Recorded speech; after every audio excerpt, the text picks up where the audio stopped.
ใบเดอพร้อมเนาะหุ่นพี่น้องน้ำให้เนาะเอาไปเฮ็ดบลองคางแม่นนี่เอาเข้าสดๆเลยหน่อยเนาะคือแหล่งน้ำธรรมชาติพี่น้องเนาะที่ชาวบ้านเพิ่นพากันมาโอ้อันนี้ปิ้งไก่บ่นี่โอ้ชกมีรการแตกอยู่ลงโยป่า75อยู่ดำนาจน่ะคนประกาศว่าเอาเข้าบ้าน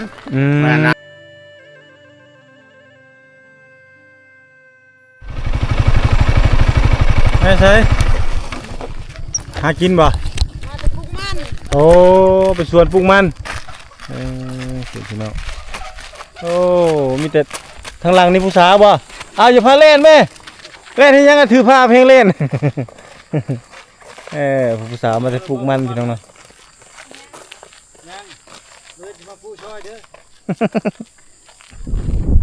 กราบทักทายสบายดีท่านผู้ชมตอนนี้มาตุกและทีมงานอยู่ที่บ้านร้าย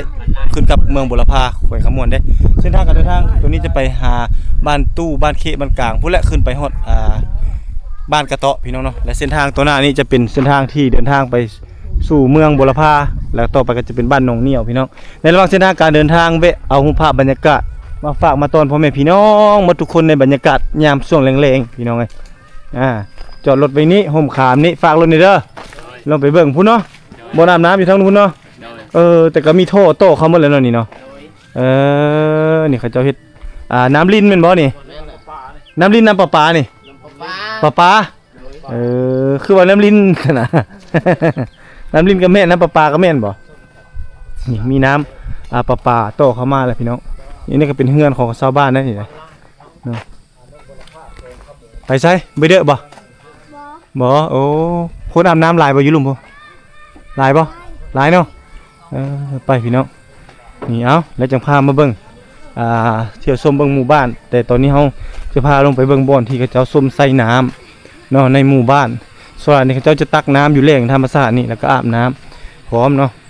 เอาแหล่งน้ำจากธรรมชาตินี่แหละขึ้นไปอยู่ไปกินนี่แหละคือวิถีชีวิตของเขาเจ้าแท้ๆเนาะที่ได้มีโอกาสเดินทางมานี่ฝากคุณจะเป็นบ่อนไปให้ไปสวนของเขาเจ้าเนาะแล้วมาแต่ให้แต่สวนแล้วเด้มาแต่ตักน้ำไปเย็ดเด้อใบเด้อพร้อมเนาะหุ่นพี่น้องใบเด้อพร้อมนี่เอาน้ำนี่มากินนะพี่น้องนี่แหล่งน้ำธรรมชาติที่สวยงามอันนี้กำลังมาแต่อันนั้นได้อยู่เนาะก็จะให้จะสวนก็จะให้บ่น้ำให้เนาะต้นขมวดเลยเป็นมาจะให้จะสวนพี่น้องเลยสาวบรรลัยเนาะนี่เนาะนี่คือบ่อนที่เขาเจ้าส้มใส่น้ำได้อยู่นี่เลยโอ้คือมีข้าวนั่นเอาไปเฮ็ดยังนั่นฮะข้าวเหล้าโอ้เอาไปเฮ็ดเหล้าไหเอาไปเฮ็ดบลองคางแม่นนี่เอาเข้าสดๆเลยหน่อยนี่เนาะเอามาล้างอยู่นี่แล้วเอาขึ้นไปแบบนี้เนาะเอาขอบใจเด้อเจ้านี่กำลังมือแล้วเอ้ยเพิ่นกำลังมือนี่เด้อันนี้คือสายน้ำที่หล่อเลี้ยงวิถีชีวิตของข้าเจ้าผู้พี่น้องพาไปเบิ่งบ่อนข้าเจ้าอาบน้ำส้มใส่น้ำเด้อพี่น้องในบ้านนี้เด้อย่างข้ามห้วยข้ามห้องไปเลยเด้นี่เนาะเพื่อจะไปเบิ่งบ่อนที่ข้าเจ้าอาบน้ำเนาะพี่น้องเนาะนี่บรรลัย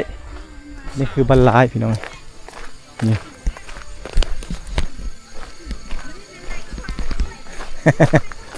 โอ้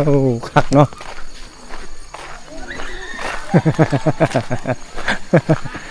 ป๊บไปใส่นั่น โอ้คักเอ้ยนี่เนาะบ่อนอาบน้ำซ้ำใส่น้ำเพิ่นนี่คักเนาะอยู่นี่เลยลอยไปใส่น่ะนางเงือกนี่ ขึ้นเลยบ่นี่ขึ้นเลยเนาะนี่เนาะผู้ผู้สาวบ่ย่านหนาวบ่บ่ย่านบ่พูนพี่น้องผู้ โอ้มดบ้านมาอาบน้ำอยู่นี่แม่นบ่นี่มดบ้านพากันมาอาบน้ำอยู่พี่เลยพูนพี่น้อง วิถีชีวิตของเขาเจ้าพูผู้สาวพากันอาบน้ำเต็มเลย มัน หนาวแล้วนี่น้ำก็เย็นสบายเลย อันนี้เรียบร้อยแล้วขึ้นแล้วบัดนี้เนาะหมดบ้านพากันมาส้มไซน้ำอาบน้ำอยู่นี่ จะกำลังขย่อยมาทุกคนนะ ชักอรุณ เอามากินพร้อมได้เอามากินพร้อม นี่ มาอาบน้ำแล้วก็เอามากินพร้อมทุกคน ตักน้ำเมื่อดื่มพร้อมนี่เนาะ เอาไปที่ไหนกิน อยู่เทิงนี่แหละน้ำกินกันเลยแหล่งน้ำธรรมชาติพี่น้องเนาะที่ชาวบ้านเพิ่นพากันมาใส่อยู่นี่เลยทั้งอาบทั้งกินทั้งซักเครื่องเนาะนี่อิงตามสภาพของชาวบ้านนี่แหละเฮาก็ได้มาเดินทางได้มาชมมาเบิ่งเนาะวิถีชีวิตของเขาเจ้าอันนี้เขาเอิ้นว่าแบบเรียบง่ายแบบธรรมชาติแท้ๆเลยนี่เนาะที่เดินทางมาในเมื่อก่อนนี่จะเห็นเขาเจ้าอาบแถวนี้แต่ว่ามันก็ถูกกัดเซาะไปจากธรรมชาติเนาะแล้วเลยเฮ็ดให้น้ำนี่จะขยับเข้าไปอยู่ทางด้านเทิงตื้มอีกเนาะมาแต่ให้เนาะมาแต่ให้แล้วก็มาอาบน้ำไปเย็ดเด้อเบยเด้ออันนี้เนาะบ่แม่นไปเย็ดเด้อเนาะนี่เอาลงมาเอาน้ำอีกบัดนี้เนาะหาบแล้วก็ลงมาอีกโอ้เป็นสิ้นพานาเพเขาเจ้าจะพาดไว้ตามนี่แหละพี่น้องเอ้ยตามต้นไม้ใบหญ้าเนาะนี่แหละนี่คือวิถีชีวิตของเขาเจ้านี่ยับเข้ามาในนี่แม่เขาจะเป็นบ้านของเพิ่นนี่แต่ว่าเขาเจ้าถึกย้ายออกไปอยู่ทางนอกเพราะว่ามันใกล้กับห้วยยันมันกัดเซาะตะลิ่งเห็นบ่กัดเซาะหมดเขตนี้เนาะยันเฮือนมันไหลถึกพัดไปตามน้ำตามอย่างต่างๆเขาเจ้าเลยพากันย้ายออกไปอยู่ทางหน้าทางเนาะตัวนี้จะเป็นทางเส้นทางไปเฮ็ดให้เฮ็ดสวนของเขาเจ้านี่เนาะทางไปให้ไปสวนเขาจะไปเฮ็ดสวนมันต้นบ่ไปเฮ็ดให้ปลูกข้าวบ่ก็จะไปเส้นทางนี้เนาะโดยที่เขาเจ้าขี่รถไถไปก็ได้เอาเฮ็ดพอเตะบ่ลงน้ำเลยบ่โอ้บ่ยอมลงน้ำเนาะเอาบ่ตุกลุยเลยพี่น้องเอ้ยลุยไปเลยเนาะหน้าที่ใดก็เปียกอยู่แล้วพี่น้องเนี่ยจะได้เห็นวิธีของเขาเจ้านี่แหละเดี๋ยวสิพาท่านผู้ชมไปเบิ่งอันนั้นบ้านนี้บ่อนที่ชาวบ้านเพิ่นตั้งถิ่นฐานบ้านเฮือนอยู่ทางด้านนอกหลังจากที่ทีมงานเฮาเดินทางไปเบิ่งบ่อนเขาเจ้าสมไส้น้ำเนาะบ่ว่าจะอาบน้ำก็อยู่นั่นแล้วก็ตักน้ำขึ้นมาดื่มมากินก็อยู่ตามสายห้วยสายห้องนั่นแหละพี่น้องเอ้ยตอนนี้ก็เดินทางเข้ามาฮอดในหมู่บ้านเนาะซึ่งหมู่บ้านนี้ก็จะอยู่ทั้งสองฝั่งทางเนาะบรรยากาศยามแลงวิถีชีวิตของเขาเจ้าก็ถือว่าบ่ค่อยเห็นเนาะเพราะว่าส่วนหลายยามนี้แม่เขาเจ้าไปเฮ็ดให้ไปฮื้อให้หาให้เนาะโอ้อันนี้ก็เฮือนบ่นี่ฮะโอ้โมเดิร์นเนาะโมเดิร์น เฮือนโมเดิร์นพี่น้องเอ้ย ปีชุมันจะห้อง นี่พี่น้องมุงแป้นเย็นสบายเอ้ยเดี๋ยวนี้เนาะ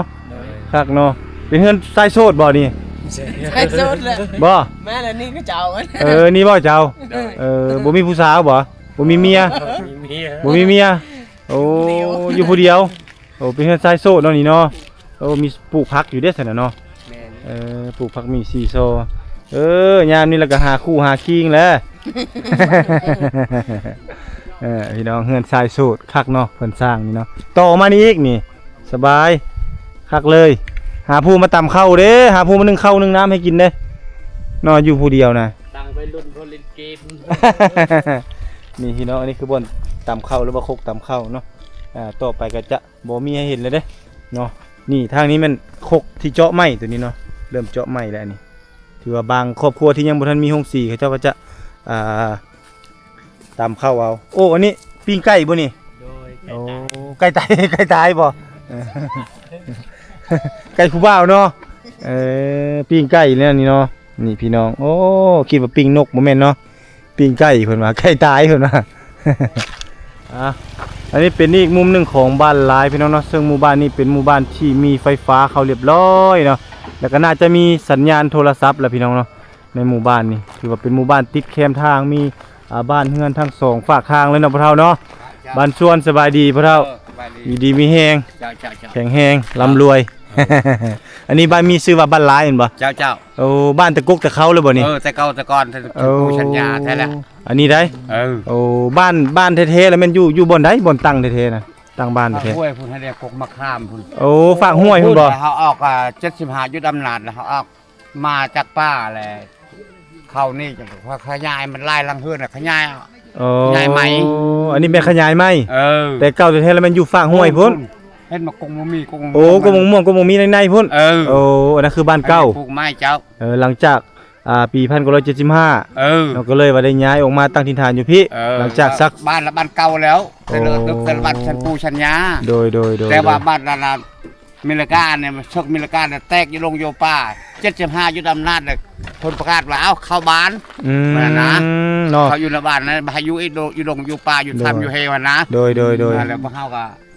เลยเอาขบวนการอยู่บ้านเก่านี้ โอ้ นะบ้านเก่าบ้านเดิมบ้านปูบ้านยาแท้ เมื่อได้ยินข่าว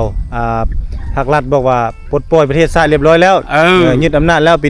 1975 เออ ก็เลยพากันออกจากดงจากป่าลีจากภูจากผาพวกนี้เนาะ ออกจากจาก เออ ทำจากพิช่างหันแล้ว โดยแล้วก็เลยพากันออกมาอยู่ตั้งถิ่นฐานอยู่นี่ ทางทานอยู่นี้ เพราะว่าสมัยแต่ก่อนนี่เนาะนี่อันนี้แม่ขุมโบมมันบ่นั่น คุณบมมิลกามา โอ้ เลย น่ะพี่น้องอันนั่นคือขุมโบมมาได้นั่น บม เนาะ มาเลย เต็มหมดแล้วเนาะทั่วบริเวณนี้เนาะ โอ้ โอ้แสดงว่ามันมาทิ่มใส่แต่สมัยสงครามพุ่น แม่น่ะแต่ชกสงคราม โอ้ ไปเฮ็ดทางบาโฮจะมิ่ง โอ้อันนี้ก็เป็นเส้นทางบักโฮคือกันหมดเลย จะทางบาโฮจะมิ่งคือกัน โอ้เส้นทางบักโฮได้นี่ กองลำเลียงไปเวียดนามไปลาวแต่ลาวไปเวียดนาม โอ้ นั่นนะ สมัย เที่ยว แต่ ไป ก่อน เที่ยวมานะ นี่อันนี้คือ ไป ที่ ส ไป งครา ที่ ม มา คนทหารบอกคือการกินการอยู่ลูกปืนเอาปืนมาแต่เวียดนามหมดมาที่ทางนี้หมด โอ้มาเส้นทางตัวนี้มาเลยเนาะ เออ ลำเลียงน่ะเนาะ นำเลียงปืน ไป เจาะปืนใหญ่ สมัยแต่ก่อนนี่ไปอยู่ผู้อยู่พานี่เฮ็ดอะไร ฮะ ใต้ตะเกียงบ่พอ ใต้ตะเกียง เอาน้ำมันกระส่วนนี่แหละเนาะ ตะบอง กระบอกกระบอง ตะบองน้ำขย่าง โอ้น้ำมัน เจาะ น้ำยา แล้วเจาะแล้ว โอ้แล้วเข้าไปรีอยู่ในถ้ เออ ำวันนี้เข้าสารอาหารแห้งเด้เอามาแต่ไสบัดนี้ ข้าวน้ำฮะ โดย สิกินนะ เอาก็เฮ็ดนั่นแหละ โอ้เฮ็ดไปนำ ไปเจอ75อุตรีอุดหมด ทั่วประเทศลาวนี่ โดย แล้วก็ไม่บุญว่าเข้าเวียดนามเข้าเจ้าเวียดนามเขาก็ลงเฮ็ดทางบาโคนี้ โอ้ ขนาด เขาเจ้าก็เลยแบ่งปันให้ มีหมูมีไก่มีงูมีควายก็เปลี่ยนของเขาเจ้า โอ้ เวลาเล็กเปลี่ยนไปในนั้นแหละ โดย กินทกกินยากันแล้ว ทำไมก็คือ เออ อดๆยากๆเนาะ อดอยาก ทุกๆยาก กินเครือกระทาดไปในนั้นแหละมันขุดมันป้า โดย มันบ่มีได้มักสลี มักสลี ปัจจุบัน มันมี นี่เนาะ ได้ มันต้นมีอย่างนี้เนาะ เฮาอยู่ป่าเฮาอยู่ทำพุ่นเฮ็ดบ่ได้หย่นเด้มันยิง แม่น เบิ่ง ควา แล้ ม ขุ เจ้า ด แหละ เนี่ยขุดบ่มเนี่ยแม่นหมดเลย อันนี้แม่นหมดเลยเนาะ เออ นับตั้งแต่ปี1975มา เออ ปุ๊บยึดอำนาจมาแล้ว ก็เลยว่าประกาศเอกราชแล้วก็เลยออกมาตั้งถิ่นฐานอยู่นี่ จนถึงปัจจุบัน บ้านแต่เก่าแท้ โอ้แล้วจนถึงปัจจุบันนี้เลยแม่นบ่นี่ แต่ปู่แต่ย่าแท้ โอ้ แล้วมันปุ๊บเอาอยู่ลงโยป้าเลยปุ๊บปยุทธ์75เลยเข้ามาอีกบ้านเก่านี่อีกนะ จนถึงปัจจุบันนี้เลยเนาะ จนถึงทุกมื้อนี้เลย แม่นแหละ โอ้นี่พี่น้องมีทั้งมัดจังหลังคาบ่เท่าบ้านนี่ หลายเติบได้ ฮอดบ่อัน50 ฮอดแหละ โอ้ ทางบ้านนี่ก็เกือบ30เลยเด้ โอ้ ไปอยู่พุ่นเด้ค่าทางแบงมาพี่ก็แม่นหมด โอ้ทั้ง บ้านเดียว เนาะ บ้าน เออ เมือง รวม เนาะ เป็นบ้านเดียวหมันเลย ค่าเฮือนใจหั่นน่ะ เป็นชนเผ่าบรูบ่พอ มันเผาบรู ตรีเนี่ยบ่บรู ตรี ชนเผ่าตรีเนาะ เออ บรูตรี บรูตรี โอ้อันนี้ฮิตของหมู่บ้านนี่บุญใหญ่แบบงานใหญ่ๆนี่งานอีสังที่ ละปึ๊บ ละปึ๊บ ตีกองกลุ่มพะ โอ้ เนาะ ตี ว่า ก แห อ ละ งตีปะเนาะเนาะ เขาเอิ้นว่างานละปึ๊บ งาน ก็ ละปึ๊บ คืองานบ้านเฮาเอิ้นงานแจกข้าวเนาะ แจกเข้าคือแจกพ่อแม่เฮานั่นแหละ โอ้นี่พี่ พ น้ ระ อง เจ้าเป็น ตมความ อยู่ ชื่อ อยู่วัดอยู่ว่าอยู่ แม่นๆๆ อันยาคู โดย ยาคูก็บอกพระเคาะพระเข้า นี่ พระเฮาก็จำคือกันท่านได้ควายก็ให้ควายคันผู้หังผู้มีอ่ะนะ โดย บางเทื่อก็ได้เคยไล่ก็ช่อง3เคยจงควายตัวนึงนั่นน่ะนะบางเทื่อก็มีฮีตทางพ่อแม่ถาม โดย ว่าจะได้นำเคยฮีตเคยแล้วก็เจ้าได้ออกแล้วเป็นเคยเขาเนี่ย แม่นแหละเนาะ เออ แบบพี่ถามกินว่าซั่นซะ พี่ทำกินนั่นนะ ก็ต้องได้เอาออกมา เจ้า กินเป็ดกินไก่กินงัวกินควายกินเบ้ แม่น นี่พี่น้องอันนี้คือ มี นี่ ยังก็ไปก็กินอยู่หันแล้วมื้อหนึงกับคืนหนึง เดี๋ยวนี้ก็ยังรักษาไว้อยู่บ่เหล่าไหแบบแต่ละเฮือนต้องมีบ่ มี แบบมีหินมีคลอง มีดอก ตัวอย่างไปปลากระท่องไปนั่นไปนี่ต้องได้จำแม่นบ่ จำก็ได้เราให้หันแหละพายมายาวก็พายเราให้หันละ โอ้เบาแล้วปุ๊บก็มาปั๊บแล้วเนาะในเหล่าไหเนาะ แสดงว่าเอาเข้าสดๆเนาะมาเฮ็ดเหล่าไห เข้าจะชดนี่แหละ เข้าให้เฮานี่แหละเนาะ เขาให้เฮานี่แหละ โอ้ ตำแล้วก็มากันนึ่งก็ใช้แป้ง โอ้นี่ แป้งก็ซื้อเอาตลาด โดยอันนี้เมียนฮีดเก่าคลองเดิมแท้ๆอันนี้ แม่น เนาะ แหละ ที่บ่เฒ่าเพิ่นมาเล่าสู่ฟัง ป้าบ่ได้ แม่นป้าบ่ได้ ถือว่าป้าบ่ได้เลยฮีดเก่าคลองเดิมนี่เนาะ เจ้า อ้าวขอบใจพ่อเฒ่าหลายๆเด้อที่ให้ข้อมูลลูกหลานให้ยืนมั่นอยู่ยืน ให้ลูกหลาน อยู่เฒ่าอยู่แก่เด้อ ให้โชคให้มานเด้อลูก โด เด้ ย อ โดยอันนี้กำลังไปอาบน้ำเลยนี่เนาะ พอมาจะให้แต่นะ อันนี้มาแต่ให้แต่นาเนาะมาแต่หัวแต่สวนโดยขอบใจเด้อพ่อเฒ่าเด้อนี่อันนี้มาแต่อาบน้ำนี่เนาะกำลังสิมือเหยาว่านี่จุ๊คิดว่าเอาเราให้ไปเหยา บ่ไปเวียกกับพุ่นทองเองพุ่น ไปทางแบ่งบ่แต่งลูกแต่งเมียบ่เนาะ บ่เข้าเชียร์ โอ้เพิ่นเสียชีวิตอยู่ทางแบ่งโอ้โดยเอ้าลมเวียกซะเด้อ อันนี้ลูกสาวบ่เมื่อเลยเนาะหลานสาวบ่สวัสดี สบายดี โอ้คือพาแต่ย่างไวแท้นี่มาแต่ไสนี่คือเห็นกระยังกระตานี่ มาแต่สวน โอ้ไปเฮ็ดหยังไปสวน ไปปลูกมัน โอ้ไปปลูกมันเนาะทางได้สวนเจ้าทางพุ่นมาแล้วเตรียมเมื่อเฮือนแล้วบัดนี้เนาะไกลบ่เฮือนเจ้า บอ ใกล้ๆนี่บ่ นี่ นี่เลยเนาะโอ้เอามาส่งสำนี้เด้อ โดย เพิ่นอายพี่น้องเพิ่นขี้อาย เอาพี่น้องอันนี้คือวิถีชีวิตยามแรงหลังจากที่กระเจ้าตอนเช้าจะไปเฮ็ดให้เฮ็ดสวนตอนแรงสำนี้แล้วเริ่มมาแล้วเริ่มทยอยมาพี่น้องไปปลูกมันวิถีชีวิตหรือว่าท่าแห้งของกระเจ้ายามนี้ก็คือไปปลูกมันนี่ เราหายเนาะ นี่เล่าให้พี่น้องเอ้ย เราปุ๊บก็มาปั๊บ โอ้ ทันทีเลย นี่ของแท้เลยตัวนี้ ไป เนาะ ช่วยเขาเสีย โอ้เชียวไปช่วยเขา ช่วยเขาไอ้น้อง คันสิว่าเราก็ไปอบอุ่นเนาะ เอาอุ่นหมูตาย เขา ภายในบ้านเนาะ เราเสียคันสิว่าแล้วก็ไอ้น้องเสีย แม่นไอ้น้อง ก็เลยมาเอาเราให้นี่พี่น้องนี่อันนี้เคินมาเราให้ได้นี่เนาะจะเอาขี้ดินปิดปากมันนี่ไว้ทางนี้จะ แต่ เป็น เขาจะกินกับเจาะออกนี่แหละ เจาะออกนี้ ใส่น้ำใส่กำ ใส่กำพร้อมกำเหล้าเด้ กำเราดูด แล้วก็เอาน้ำใส่นั้น นี่พี่น้องได้เห็นได้ เออ เดี๋ยวนี้ยังเป็นฮีตเก่าของเดิมแท้ๆเลยทางเมืองบัวลำพานี่ แซ่บแหละหวานตก จะแซ่บบ่แซ่บ ขม กินลายไปกินไปลายไปลายไปก็เมา โอ้มาแท้ได้มาแท้ได้ แล้วก็ฟ้อนมันนี่ จะมีย เออ ำละปื๊บคือ เมา เจ้าแจกพ่อแม่เราพอนแล้วเมาแล้วก็ตีเกาะตีกองแล้วกลุ่มเลย คักหลายเออ พี่น้องเอ้ยขอบใจเด้อพ่อเฒ่าเด้อ แม่น นี่นี่ ขอบใจ ทางนี้กำลังนี่คือลำมันมันอีสังเนาะนี่เนาะมันต้นมันคือสิหัวใหญ่คักเนาะ ต้นเนาะมื้อก็ได้เป็นผู้แล้วนี่เนาะโอ้ไปแล้ว ถอนไว้แล้วนี่หลังจากฟ้าฝนตกเรียบร้อยเนาะพระเจ้าก็เริ่มจะพากันตัดลำมันตามฤดูกาลนี่เลยเนาะส่วนหลายเดี๋ยวนี้ก็มีมันต้นเข้ามานี่ก็ถือว่าชีวิตการเป็นอยู่ก็เริ่มดีขึ้นเลยเนาะแต่ก็มีแต่เฮ็ดให้กินข้าวซื้อปีใดฟ้าฝนบ่ดีแล้วก็ถือว่าแล้วอึดข้าวเนาะแต่เดี๋ยวนี้นี่ปลูกมันนี่อาศัยว่าขายมันแล้วไปซื้อข้าวเนาะบางคนได้รถจักรบ่ได้แล้วรถไถบ่ได้ รถไทยรถใหญ่พวกก็มีแล้ว แม่เห็นได้เฮือนได้ซ่านย้อนเนาะ แม่น หุ่นทางนั้นขึ้นเฮือนมาแล้ว ลูกหลานเนาะนี่พี่น้องเพิ่นกำลังกะเกียมเขาสิว่าแล้วก็ให้มันถูกต้องตามฤดูกาลเพราะว่ายามนี่ก็ฟ้าฝนเริ่มมาแล้วคันเอาบ่ทันนี่ก็ถือว่าถ้าแดดมานี่ก็ตายทิ่มละลาได้เนาะ โอ้ พี่น้องเอ้ยฟ้าฝนมาเรียบร้อยแล้วมื้ออื่นเพิ่นก็จะเกียมออกไปตอนนี้เพิ่นกำลังตัดลำมันเนาะกำลังเขามุกหุมตัดลำมันแล้วก็ช่วยกันปลูกมื้ออื่นนี่เนาะเอาให้ได้มันหลายๆเด้อให้โชคให้หมาน โอเคท่านผู้ชมเนาะสำหรับคลิปวิดีโอนี้ก็เป็นคลิปที่เราเดินทางผ่านหลายหมู่บ้านมาจนมาพบกับหมู่บ้านนี้ซึ่งมีชื่อว่าบ้านหลายพี่น้องเนาะซึ่งบ้านนี้บ้านเก่าบ้านแก่ดั้งเดิมจะอยู่ทางด้านในก็คือผู้และติดกับอันน้ำห้วยที่บ่าวตุกได้ไปถ่ายวิถีชีวิตของเขาเจ้าตอนบรรยากาศยามแล้งๆเขาเจ้ามาแต่ให้แต่หน้าตัวสวน หลังจากนั้นเขาเจ้าก็พากันไปอาบน้ำหรือว่าตักน้ำจากแหล่งน้ำธรรมชาตินั้นขึ้นมาสมไซโดยบ้านสวนบ่เท่าและก็หมู่บ้านแห่งนี้เป็นหมู่บ้านเก่าแก่ดั้งเดิมสมัยแต่ก่อนเลยเนาะหรือว่าเคยเป็นสมรภูมิรบในสงครามเวียดนามเนาะเส้นทางที่บ่าวตุกยืนอยู่นี่ก็คือเส้นทางบักโฮที่ขนลำเลียงอาวุธอีหยังต่างๆไปปลดปล่อยเวียดนามน่าจะเป็นเวียดนามใต้พี่น้องเนาะทางภาคเหนือเนาะผู้แหละปากซีอหย่างไปต่างๆผู้แหละโดยผ่านเส้นทางการลำเลียงตัวนี้เนาะหมู่บ้านนี้เนาะคือว่าได้กลับออกมาตั้งถิ่นฐานอยู่ในนี้อีกนับตั้งแต่ปี1975หรือว่าปลดปล่อยมานั้นเขาเจ้าก็ได้ออกจากถ้ำจากภูจากผาที่ว่าเป็นลี้ภัยเนาะซึ่งว่าจากการบอกเล่าของพ่อเฒ่าผู้หนึ่งเพิ่นได้บอกว่าในสมัยสงครามในสมัยแต่ก่อนนั้นพระเจ้าได้ไปลี้อยู่ถ้ำอยู่ภูอยู่ผาเนาะนอนกินข้าวลิงอยู่ในพุ่นเนาะแสงไฟในกลางค่ำคืนกับเขาจะใช้